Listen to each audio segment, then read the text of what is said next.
Alright, before we move into our next section and start talking about actual programming, there's one last topic I want to mention in I/O, and that is I/O modules. When you buy a lower end PLC, it typically comes with a few channels of input and a few channels of output, sometimes even both analog and digital. And you can take that PLC and drop it right into a project, load it with a program, and you're ready to go. But when you buy the more sophisticated PLCs, they typically come with no I/O whatsoever, and you have to add on modules in order to receive signals or send signals out. And the modules come in all different shapes and sizes depending on the type of PLC and the manufacturer that is behind it.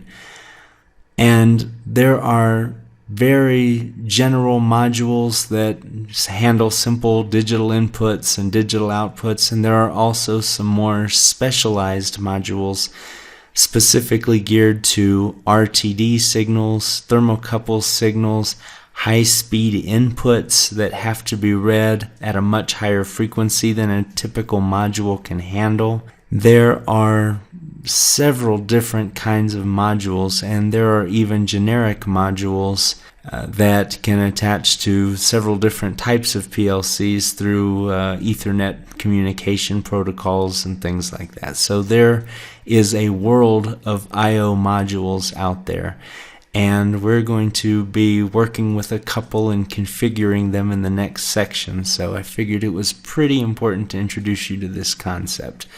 But by using modules instead of PLCs having everything all-inclusive, the PLCs are very scalable. If you need a system that only has 20 channels of I/O, you don't have to pay for 300 channels.